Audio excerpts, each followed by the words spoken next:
Okay, this is a GCSE History revision video for OCR Paper 1, Section 8, Who was to blame for the Cold War? Now, this topic takes place between the years 1945 and 1949. So in this video, we're going to cover the differences between the USA and USSR. We'll cover the Yalta and the Potsdam Conferences of 1945. We'll cover the USSR's expansion into Eastern Europe, otherwise known as Salami Slicing. We'll look at how the USA responded to Soviet expansion, that's the Truman Doctrine and the Marshall Plan. And finally, we'll look at the first event of the Cold War, which is the Berlin Blockade. So then, first off, what is the Cold War? Now, it is a period of tension and distrust that lasts between 1945 and around 1991.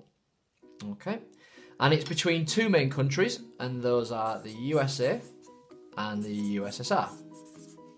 And the reason for this is because the USA is a capitalist country and the USSR is a communist country. Now, both believe that their beliefs, their ideologies are the correct way of living and how the world should be governed. Both see each other as a threat to each other's existence. Capitalism strongly believes in freedom,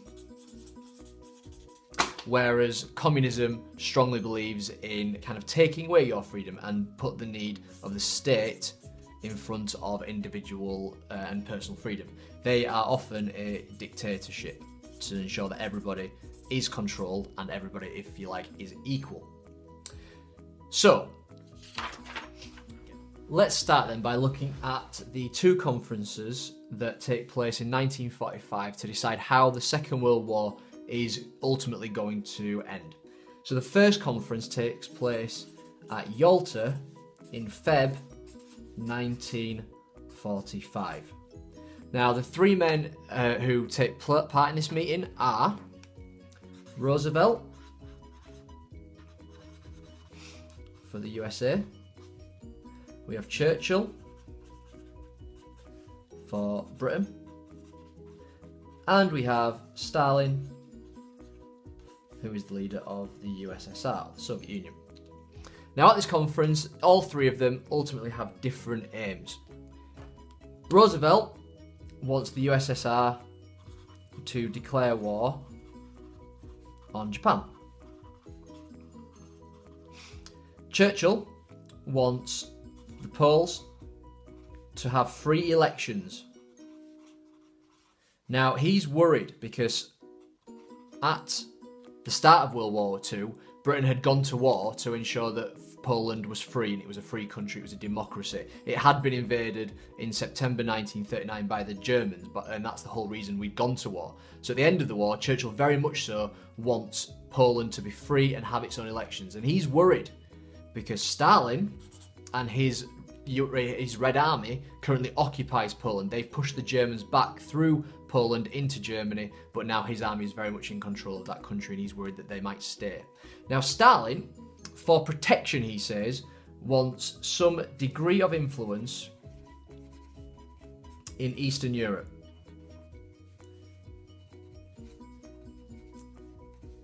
Now, the reason for this is he doesn't want to be invaded by the Germans. They've invaded Russia through through Eastern Europe, so he basically wants now these countries to be under his protection, or him to have some degree of influence in these countries like Poland, so that he can protect his country in the future.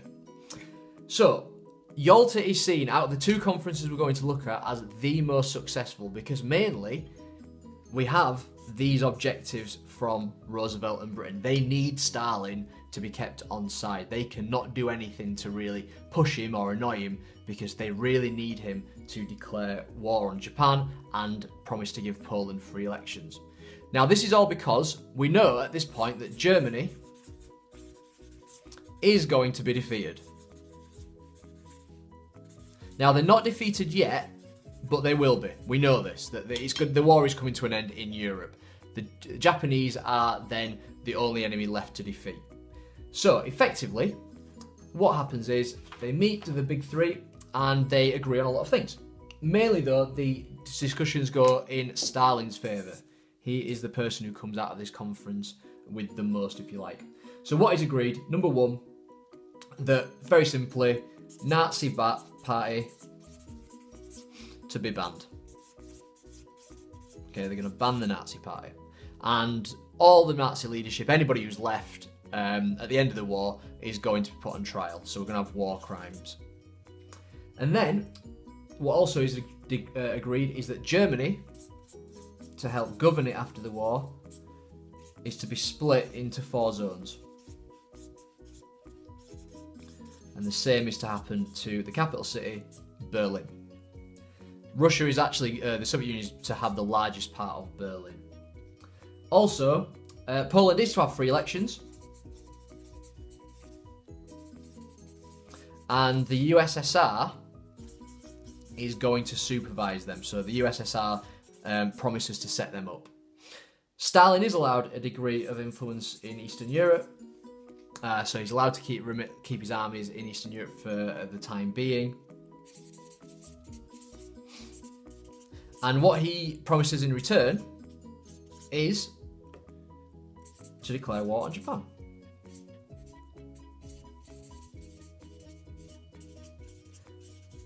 And that is once, however, the Germans have been defeated. So once Germany's out of the picture, the USSR is then going to turn its attention to fight in Japan.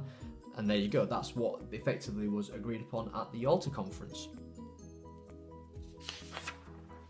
Okay, we're going to look now at the Potsdam Conference. This takes place between July and August 1945. We've had a change in leadership in Britain and America at this time. So America now has Truman. Britain has had a general election, and Churchill, who starts the conference for Britain, is now replaced by Clement Attlee. And we've still got Stalin for the USSR. Now Truman is very anti-communist. At the conference, he says he doesn't want to baby the Soviets anymore, and as a result, the whole conference is going to very much be characterised by the disagreements between Truman and Stalin. Now, it's important to remember at this point that we've had a few changes in the world. So Germany has now been defeated, so only the Japanese are left to defeat, and also America has the atomic bomb. Now, the first thing to say about this is that Truman tells Stalin that he has the atomic bomb and that he is going to use it against the Japanese, but he refuses to share the technology with both the USSR and Britain. Now, Stalin sees this as almost like a threat, and he becomes very, very distrustful of the Americans, and it's a massive cause of suspicion. He's like, you know, we're allies, why aren't you sharing this technology with me? But Truman still doesn't share the technology, but it is a cause of distrust and suspicion that is going to characterise the Cold War. They also tend to disagree on a lot at this conference, such as over the reparations that Germany is to pay for the damages caused by the Second World War. Now, Stalin wants huge compensation. Huge compensation. However, Truman wants West Germany to recover and become a very strong capitalist area. In the end, what is agreed is that the USSR could take the reparations from their zone of Germany. So that's what's going to become East Germany. Okay, there's also disagreements over the amount of Soviet influence in Eastern Europe. So as I said, you know, the Russian Red Army occupies most of Eastern Europe by this point. Now, Stalin claims this is for protection from the future. However, Truman sees this as the spread of communism, which he doesn't want to happen. He wants that to not happen. You know, he doesn't like communism whatsoever. So this conference is by some seen as the actual start of the Cold War. So we've got the fact that, you know, Stalin is already suspicious about Truman and his motives in having this atomic bomb. Why is he not sharing that technology with us? You know, it's something, it actually starts to create what we call an arms race. So that begins because of the atomic bomb, because Stalin now, he wants his own atomic bomb. We get lots of disagreements over the reparations that the USSR wants from Germany, but Truman obviously doesn't want Germany to have to pay a lot. We get, again, arguments over the Soviet influence in Eastern Europe. Why does Stalin want to keep control of these countries? Truman thinks it's the spread of communism, while Stalin is saying it is for protection. So it comes down very much so to this idea of suspicion and distrust. So, on to Eastern Europe then. Now, Stalin, from the outset, had decided that he was going to have this influence in Eastern Europe, whether the British and the Americans wanted it or not. Now, we call this salami slicing, because he's cutting off countries in Europe bit by bit. So, effectively, he starts with countries like Albania in 1945. That's when the communists took power after the war, but without any opposition. They very much just take over. We get Poland in 1947. Now, obviously, they'd been promised free elections, but we're going to have to put them in quotation marks here, because the free elections effectively are vote for the communists or vote for the communists. Stalin had arrested all the pro-American, anti-communist leaders, and effectively you could only vote for a communist. There was Hungary in 1947 as well. We had Czechoslovakia, and that's 1948. And we get East Germany, which is the Soviet zone of Germany, and that is very easily just turned into a communist state in 1949. This is all done through a process of threats, murder, and brutal tactics. So, for example, in Czechoslovakia, the communists banned all of the parties other than themselves, and they actually killed the leaders of other political parties. Now, two other agencies are set up by the Russians, by the Soviets, and that is Cominform and Comecon. And that's 47, and that is 49. Now, Cominform was an alliance of all communist countries. Use the word commie. And that was so that Stalin could keep and tighten his grip over all the countries that he'd created to be communist.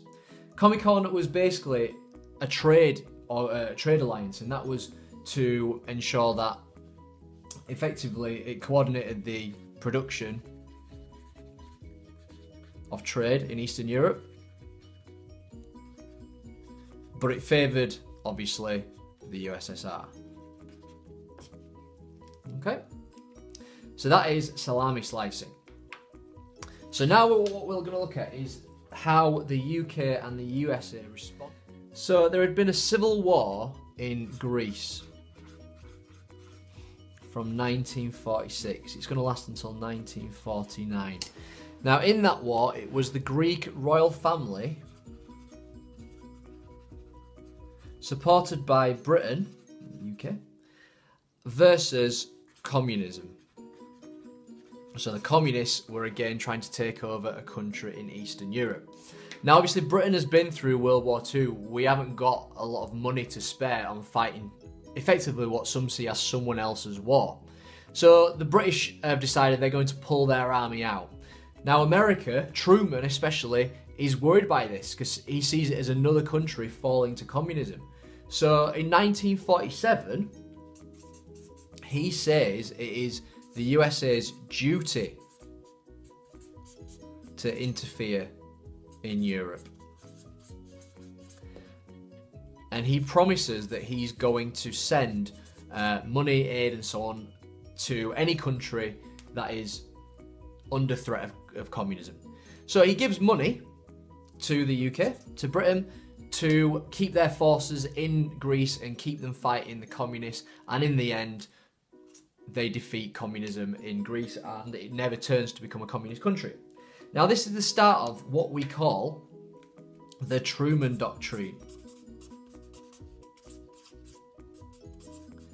And this has 3 main points which we can talk about as the 3 C's.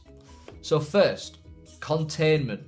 Massively important. Know that word. Know what it means. So containment is the idea of containing communism wherever it crops up.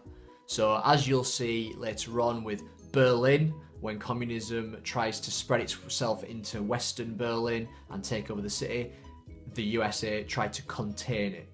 When Cuba becomes communism, the US tries to contain it there. South Vietnam, the USA is trying to contain communism from spreading there from the north. So this is a very, very important policy that the US followed throughout all the Cold War.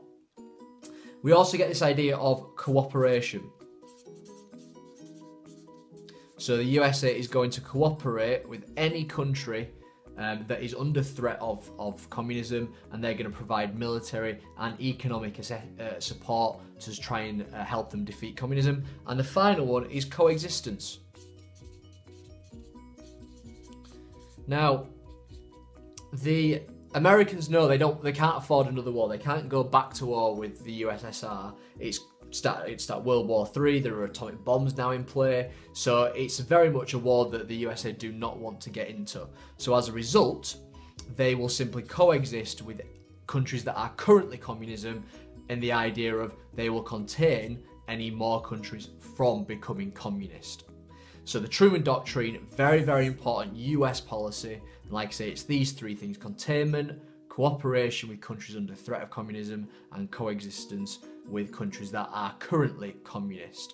And like I say, it's all to do with this idea of stopping the spread of communism, such as in Greece. So, from that then, we get the Marshall Plan.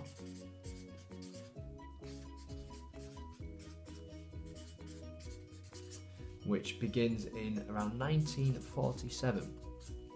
So obviously, because we've got countries under the threat of communism, what Truman decides to do is send his Secretary of State, General George Marshall, to Europe to assess what could be done to stop the spread of communism any further into any European country. Now, when George Marshall gets to Europe, he assesses all the countries that he sees, and he is very worried. He says that all these countries, most countries in Europe could become communist. Truman believes that communism does well in poor countries. So any country that is poor could become communist. So he basically says to President Truman and to the US Congress, right, we need to support European countries, and he asks for, and this is an important number, $13 billion of economic support to the countries of Europe. So the idea is they would ask any country, do you want this money? And America and these countries could then say yes, and they could apply for it and get it to help their economies. Now initially, the US Congress refuses to give that money to General Marshall, and they refuse to actually endorse the Marshall Plan. They don't want to get to be spending US taxpayers' money in Europe. They've just fought a war to help Europe to free themselves from the Nazis. They don't want to now spend more money helping these countries out. But, as we've said, then in 1948, Czechoslovakia becomes communist. And it scares Congress. The US Congress agree, actually, okay, here's another example of a country becoming communism. This is going against the idea of containment. Yes, you can have that money and you can start helping the countries of Europe. So in the end, Marshall Aid goes ahead.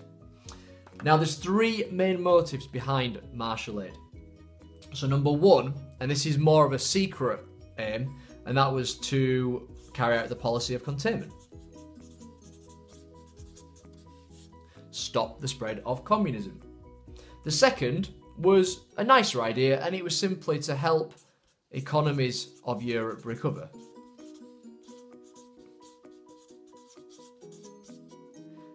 The idea was, if countries are strong and stable, not only will they not turn communism, but other dictators such as Adolf Hitler, obviously he's dead, but other dictators won't reappear in these countries and potentially start another war.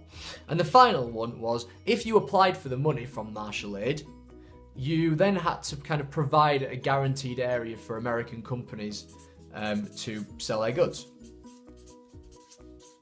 So it actually meant that America was going to be getting a lot more money from this. In the end, 16 countries applied for Marshall Aid, so Britain took the biggest chunk of money, but Stalin, he sees this as what he calls, key phrase, dollar imperialism. He sees this as an American attempt to take over Europe using money, and he therefore bans all Eastern European countries that he has influence over, so such as Poland, from taking any of the Marshall Plan. So they don't actually have any of this money going to them in the end. It's actually when Stalin starts Comecon, as we mentioned earlier, which is his trade alliance with other European countries, and that's a response to Marshall Aid.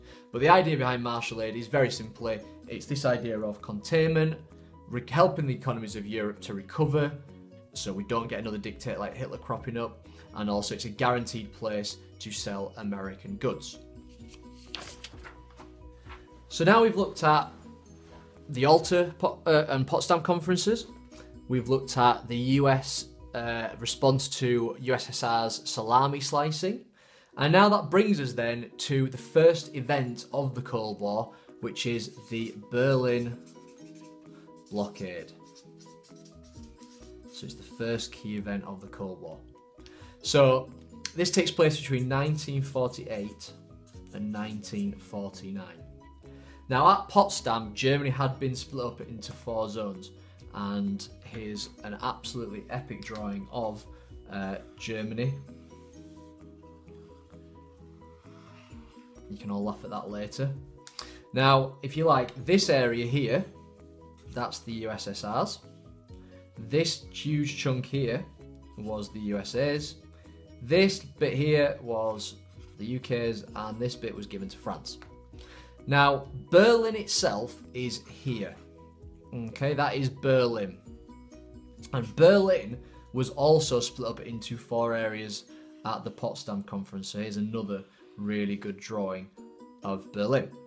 Now, the largest chunk, the eastern half, is given to the USSR. French get this little bit here. The UK have this little bit, and the USA have this bit here. So again, you can see this is split into 4. Now, each country could govern these areas as they wanted. So, for example, Britain, France, and the USA wanted Germany to recover. They wanted Germany to get back up on its feet again, not only because they could be a very strong buffer against communism. So the USSR is this way, and they are this way. So if you've got a very strong country in the middle, like Germany, then it's going to protect your countries against the spread of communism. Obviously, Poland is here, and that is now communist. So Berlin, as we say, is entirely surrounded by the Russian zone here.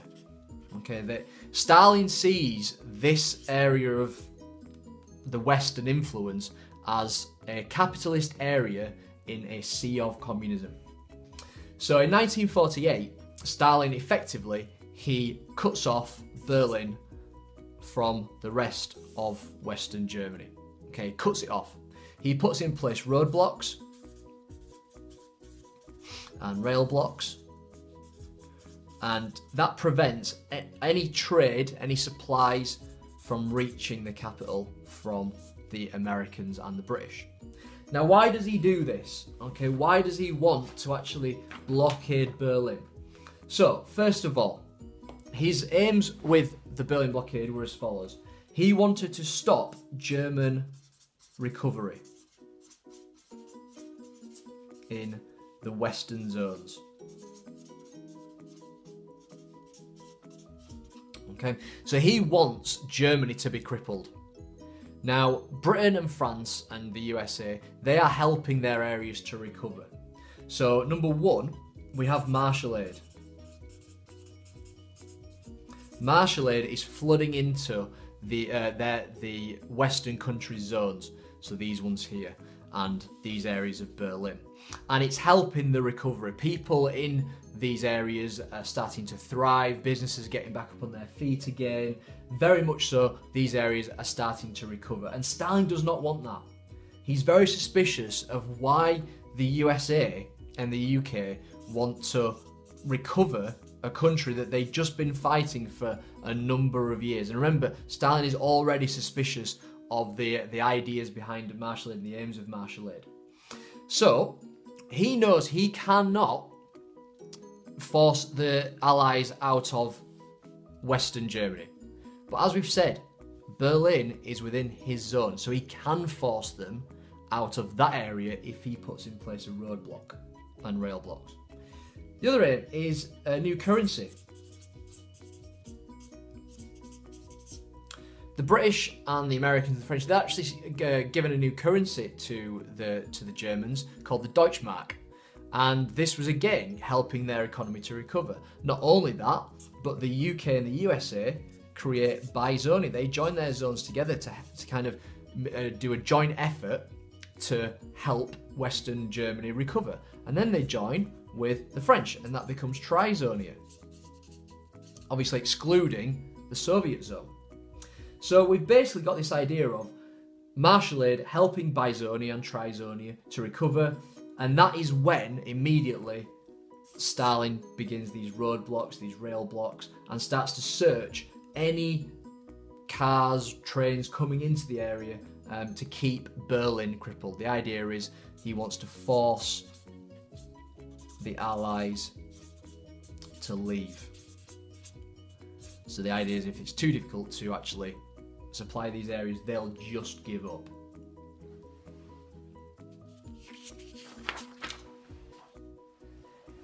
So what happens is, so June 24th, 1948, the blockade begins. So as we've said, rail and roadblocks are put in place. Stalin is not allowing any supplies from Western Germany to reach Berlin. This is the idea behind this is that these people will start to starve. The Allies, as I say, they'll just give up and they'll leave. And this is a worry for the Americans and the British, because this is going potentially against this idea of containment. They cannot abandon the people of Berlin, because if they do, they're going to allow communism to spread into that area. So there's a number of options tabled. There's a couple of ideas of how they could actually stop the blockade. So number one, and this was a favourite of some in the American army, was to basically ram the blockade with tanks. And some people favoured that. Now the problem with that is it creates war, which is a pretty dumb idea after you've just been fighting the Second World War and millions are dead. So you don't really want to do that one. The other idea was do nothing, which some thought was a great idea. However, that would lead to the spread of communism, and it would abandon the people of Berlin, which you don't want to do. And the third was an airlift. So you're going to fly the food in, the coal in, the fuel in, and in the end, sense dictated that was the one that was going to happen. So this brings us to the way that the US and the UK respond to the Berlin blockade, which is the Berlin airlift. So the blockade is in place, and the way that we're going to supply Berlin is via planes. So from Western Germany, airports in Western Germany, the British and the Americans start to fly in supplies using whatever manner of aircraft they could find. And these all landed at airports in Berlin, and effectively this keeps the people of Berlin supplied. People in Berlin were starving, you know, they had very little in the way of food, clothing, fuel. Like I say, Stalin was stopping all these things getting to these people. Quite a horrific thing that Stalin tries to do, but the US, the UK maintain their airlift, and for 11 months they keep Berlin supplied. Now the situation, like I said, was bad at first, but as the blockade went on, things got a lot better. Planes landed every 90 seconds, delivering their supplies. And on the 16th of April, 1949, we had 13 tons of supplies being delivered by American and British planes. Now that's actually more than was being delivered before the blockade, when the railways and all the roads were opened. Berlin actually only needed 6,000 tons to survive. So the British and the Americans were actually able to bring over double what the people of Berlin needed. Now, as a result, May 1949 is when the blockade is over. Stalin realizes his blockade is not going to succeed, that Berlin could constantly be supplied by air, so he gives up and he kind of admits defeat, and that actually, you know, he's not going to win here, and he reopens the borders. Like I say, it lasts for 11 months. Okay, so let's take a look at the results, the consequences of the Berlin blockade. So number one, NATO is founded, and that's the North Atlantic Treaty Organization. It was set up before the end of the blockade in 1949, and that is an alliance between the USA and its Western allies, so such as Britain, to protect themselves against communism, against the USSR, and if one of those countries was attacked by a communist nation, then the others would rally around them and support them. The USSR actually retaliates to that in 1955 and creates its own alliance called the Warsaw Pact. And this is an alliance of all communist countries in Eastern Europe, which has got the same aim. They're going to protect themselves against NATO countries. So effectively, what you end up with is the world being divided into two alliances. So you have NATO and the Warsaw Pact. So very much so the world is now divided into two camps, or most of the world is. We also get another consequence, which is the fact that West and East Germany are divided, and they are going to remain divided for pretty much the next 50 years. The East is controlled by the communists, mainly the USSR, and the West is an independent capitalist country. And the final consequence is effectively an arms race begins. A race to build the most and biggest powered weapons, such as nuclear weapons. So the two sides are now racing to become the most powerful. So remember, the whole idea behind this topic is who was to blame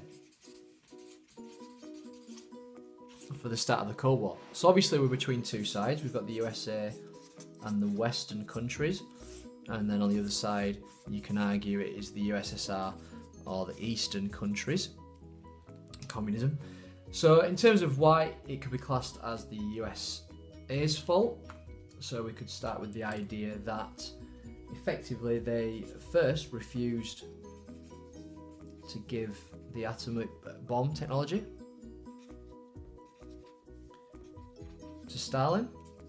They refused to share that technology, and obviously Potsdam was just full of disagreements, Truman being very anti-communist and causing Stalin to be very suspicious of the motives of the US. We could talk about the idea that the fact that the USA claimed that Stalin was trying to spread communism for his own good. He was trying to take over Eastern Europe, and again, that angered Stalin because he said it was all for protection. Whether it was or not, we don't know. He also said, did Truman, that he wanted to contain communism. So the idea of containment was a massive reason why the USSR was angered by the USA, because that was a cause of tension. You know, it was a threat to the communist way of life and to the very existence of communism. And then finally, you can talk about this idea of Marshall aid. And remember again, Stalin saw that as a threat to the communist way of life. He thought it was the USA trying to take over Europe using their money. And he saw that as a reason why he had to then go and blockade Berlin. On the other side, we could talk about the USSR. So number one, we could talk about their salami slicing, taking over of Eastern Europe bit by bit, installing communist governments that were loyal to Stalin, that he effectively controlled. The USA obviously saw that as a threat. Saw that as a threat to capitalism. They didn't want communism to spread as far. Stalin at Yalta had promised to give Poland free elections, yet he rigged them. And he made it so you could only vote for communists. So again, that was a reason why not to trust Stalin. You can't trust his word. And finally, they blockaded Berlin. They actively tried to force the Allies to leave Berlin through force, through starving the people of Berlin, buzzing American planes as they tried to land, and that was this idea of flying in Russian planes close to American and British planes as they tried to deliver supplies. And again, that was a direct threat. And it could have resulted in war. Now, it didn't, but it could have. It very much could have, and it was seen as very close to actually causing war between the two. If a Russian plane had shot down an American or British plane, or they'd have decided to ram the roadblocks instead of doing the airlift, that could have effectively started another war between the USA and USSR. So there you have it. And remember, the key thing is it's very tit for tat between the two. So if you could say, for example, that when Stalin started salami slicing, that is why there are disagreements at Potsdam. That is why Truman is not wanting to give away much to the Soviets. That's why he's wanting to perhaps threaten them with the atomic bomb technology. You could also say that the USSR, by the fact that they rigged the elections in Poland, that is a reason why the USA said that they're trying to spread communism. That would then lead to the policy of containment and the idea of Marshall aid. So this idea of trying to stop Stalin from any further salami slicing, but again results in Stalin, if not trying to take more land and to convert more areas to being communist, and that results in the Berlin Blockade in the first major event of the Cold War.